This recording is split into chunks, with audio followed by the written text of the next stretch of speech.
ఓం నమ శివాయ ఛానల్కి స్వాగతము. నేను భాగ్యలక్ష్మిని. మీకు ఈరోజు దోసకాయ వడియాలు చూపిస్తాను.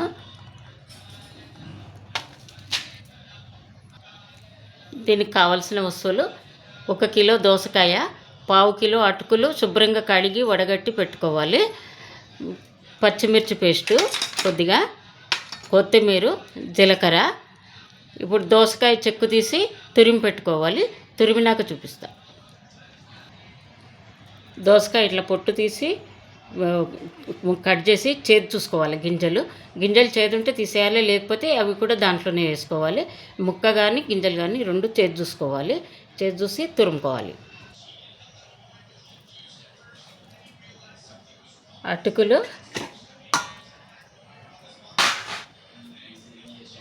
ఈ దోసకాయ తురుము, పచ్చిమిరపకాయల పేస్టు,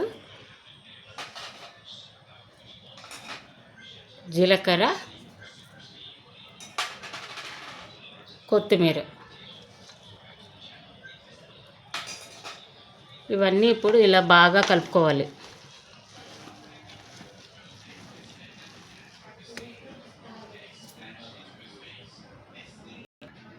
ఇవన్నీ బాగా కలిపి ఇప్పుడు ఉప్పు కారం సరిపోయిందో చూసుకోవాలి.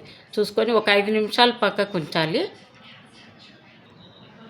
5 నిమిషాల తర్వాత మళ్ళీ దీన్ని బాగా పిసుక్కొని, గట్టిగా బాగా పిసుక్కొని, ఇట్లా మీకు కావాల్సిన సైజులో చిన్న చిన్న ముద్దలు తీసుకొని ఇట్లా ఒత్తేసుకోవాలి.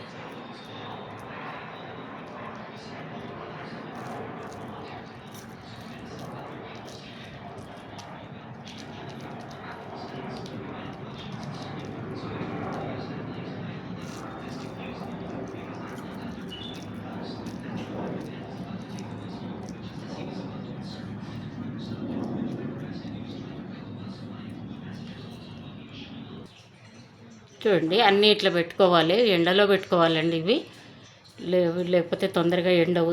కొంచెం లావుగా మందంగా ఉంటాయి కాబట్టి ఎండిన తర్వాత చూపిస్తాను. కనీసం ఇవి 3 రోజులు పడతాయి ఎండడానికి. సాయంత్రం ఎండలో నుంచి తెచ్చి ఉల్టా వేసి ఫ్యాన్ కింద పెట్టుకోవాలి. తర్వాత రేపు ఎల్లుండి 2 రోజులు ఎండబెట్టాలి. ఎండను బట్టి మంచి ఎండ ఉంటే 2 రోజులలో ఎండిపోతాయి. చూడండి, ఎండిన తర్వాత నాకు ఇట్లా వచ్చినాయి. ఇవి వేయించి చూపిస్తాం మీకు ఇప్పుడు. స్టవ్ మీద ఆయిల్ పెట్టుకొని స్టవ్ ఆన్ చేసి, ఆయిల్ కాగిన తర్వాత వడియాలు వేసుకోవాలి.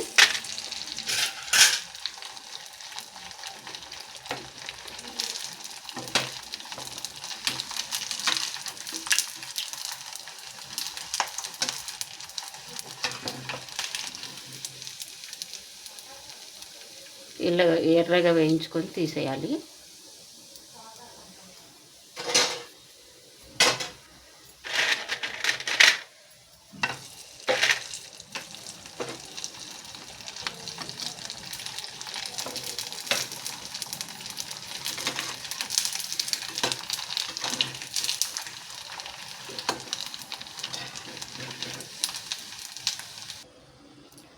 చూడండి, స్టవ్తో పని లేకుండా, ఉడకబెట్టే పని లేకుండా, కేవలం దోసకాయ అటుకులతో ఇట్లాంటి వడియాలు బాగా క్రిస్పీగా కరకరలాడుతూ ఉంటాయి.